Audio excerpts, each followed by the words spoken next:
로컬 소식입니다. 오늘은 민족 대명절 추석입니다. 한인들도 가족, 친구들과 송편을 나눠 먹으며 추석 분위기를 내는데요. 이번 달 한 달 내내 남가주에는 추석맞이 행사가 잇따라 열립니다. 문지혜 기자입니다.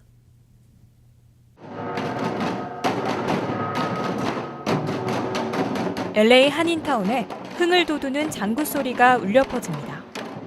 오늘 300여 명의 한인 노인들은 LA 한인타운 시니어 센터를 찾아 추석 큰 잔치를 즐겼습니다. 우리의 정서를 저희가 같이 나누고 기뻐하고 즐길 수 있는 이런 기회가 된 게 정말 감사하게 생각하고 1년에 1불씩 그러니까 30불을 줬고 어나더 30년을 또 쓰라고 또 30불을 줘서 60불을 줬습니다. 제가 기억하기에.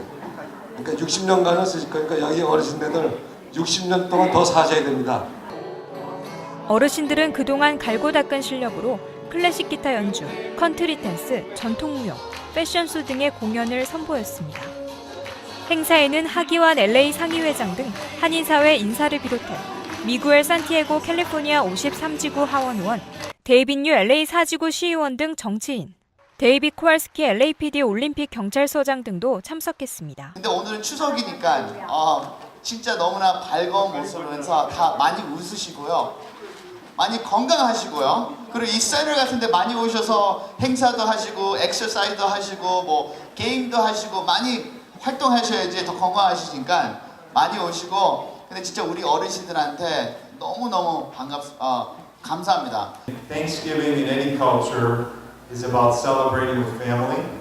And so when I come to the senior center, I'm always welcomed as if I'm family and very honored to serve all of you here in this community. Our goal, along with Mr. Ru's office, is to make this area the safest in Los Angeles. 송편을 나눠 먹는 어르신들의 입가에는 미소가 번집니다. 한인들은 모처럼 고국의 정취를 느낄 수 있었다고 말했습니다.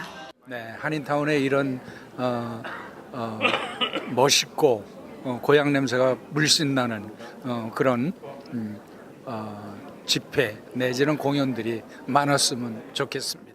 이런 데 와서 이제 친구들도 만나고 같이 그 고향을 생각하면서 그 둥근 달을 쳐다보지. 밤 되면. 이외에도 추석을 맞아 남가주 곳곳에서는 풍성한 행사들이 마련됐습니다. LA 한국문화원은 오는 7일 오후 2시 주차장에서 한가위 민속체험 마당을, 아리랑 문화협회와 드림 LA 밴드는 오는 7일 저녁 7시에 부에나팍 더 소스몰에서 추억의 7080 콘서트를 개최합니다. 이어 오는 12일 LA 한인타운 서울국제공원에서 LA 한인축제가 개막하고 오는 14일 오전 11시부터 오후 3시까지 세리토스 퍼포밍 아트센터에서 한미 차세대 재단 주최 제1회 추석맞이 시니어 대잔치가 열립니다. RKTV 뉴스 문지혜입니다. 제4349주년 개천절을 축하하기 위한 기념행사가 어제 LA 다운타운에서 개최됐습니다. 어제 저녁 6시 다운타운 인터컨티넨탈 호텔에서 열린 개천절 기념행사에는 도산 안창호 선생의 막내 아들 랄프 씨를 비롯한 독립유공자와 한국전 참전용사, 각 한인 단체장 등 400여 명이 참석해 성황을 이뤘습니다. 이번 행사에서는 개천절 축하는 물론 바이올리니스트 리차드 용제 오닐이 아리랑과 섬집아기를 선보였고 한국 의복의 우수성을 알리는 한복 패션쇼가 펼쳐졌습니다. 행사장 뒤에는 2028 LAC 올림픽과 평창 올림픽 홍보관이 설치돼 참석자들의 관심을 끌었습니다. 앞으로 캘리포니아주에서 신호등이 깜빡거려도 횡단보도를 건널 수 있게 됐습니다.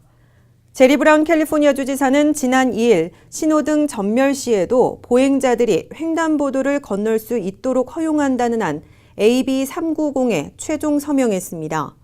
이에 따라 보행자들은 AB 390이 발효되는 내년 1월 1일부터 신호등이 깜빡거려도 횡단보도를 벌금 티켓 걱정 없이 건널 수 있게 됐습니다.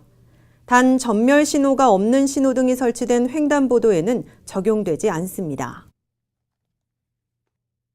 다음 소식입니다. 렉스 틸러슨 국무장관이 도널드 트럼프 대통령과의 불화설과 자신의 사임설을 일축했습니다.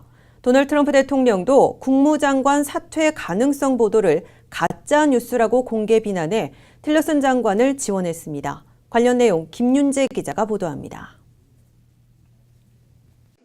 북한과의 소통 채널을 통한 대화 탐색을 공개했던 발언을 대통령이 시간 낭비라고 일축해 불거진 렉스 틸러슨 국무장관 사퇴설이 당사자들의 부인으로 수면 아래로 가라앉게 됐습니다. 렉스 틸러슨 국무장관은 국무부에서 긴급 발표를 통해 자신은 국무장관직 사임을 고려한 적이 없고 마이크 펜스 부통령으로부터 장관직에서 물러나라고 요청을 받은 바도 없다고 사임설을 일축했습니다. 틸러슨 국무장관은 이와 함께 대통령에 대한 헌신은 여전히 강하다면서 도널드 트럼프 대통령과의 불화설도 부인했습니다. 이는 틸러슨 국무장관과 도널드 트럼프 대통령과의 불화설 또 장관직 사임 가능성을 제기한 MBC 방송의 보도를 전면 부인한 겁니다. 이에 앞서 MBC 방송은 틸러슨 장관이 트럼프 대통령과의 정책 이견 등으로 대통령을 공개석상에서 바보 멍청이라고 부르는 등 악감정을 드러냈고 지난 7월 말에는 거의 자진 사퇴 직전까지 갔었는데 펜스 부통령 등이 만류했다고 보도했습니다. 이에 대해 도널드 트럼프 대통령은 두 차례 트윗을 통해 NBC 뉴스는 CNN보다 더 부정직한 가짜 뉴스라고 강하게 비판했습니다. 이어 틸러슨 장관의 발표 직후에도 NBC 뉴스 보도가 틸러슨 장관과 펜스 부통령에 의해 거짓으로 드러났다면서 NBC는 미국에 사과해야 한다고 요구했습니다. 하지만 이번 사태는 중국을 방문 중이던 렉스 틸러슨 국무장관이 북한과 두세 개의 직접 소통 채널을 통해 대화를 탐색하고 있다고 공개한 데 대해서 트럼프 대통령이 하루 만에 시간 낭비라고 공개 면박을 줬기 때문에 초래된 겁니다. 한반도 안보 위기 속에서 국무장관의 대북 대화 탐색 노력을 대통령이 공개 일축해 김정은 정권과는 대화 없이 압박과 군사 대응을 포함해 강경론만 고수하겠다는 것인지 유리한 협상을 위한 역할 분담론인지 엇갈린 관측을 초래해왔습니다. 현재 트럼프 행정부는 불화설과 국무장관 사임설을 모두 일축하고 북한 김정은 정권과는 대화를 추구할 때가 아니라 제재 압박을 극대화할 시점이라는 정리된 입장을 강조하고 있습니다. RKTV 뉴스 김윤재입니다. 이른바 저온전자 현미경 관찰법을 개발한 학자 3명이 올해 노벨 화학상 수상자로 선정됐습니다. 스웨덴 왕립과학원 노벨위원회는 자크 디보세 스위스 로잔대 명예교수, 요아힘 프랑크 컬럼비아대 교수, 리처드 핸더슨 영국 케임브리지대 교수 등 3명을 2017년 노벨 화학상 공동 수상자로 선정했다고 오늘 발표했습니다. 저온전자 현미경이란 세포나 수용액에 존재하는 생체 고분자를 초저온 상태로 유지한 채 자연적인 상태로 관찰하는 기구입니다. 노벨위원회는 이들이 신약 개발과 신체 화학을 이해하는 데 결정적으로 이바지했다고 평가했습니다.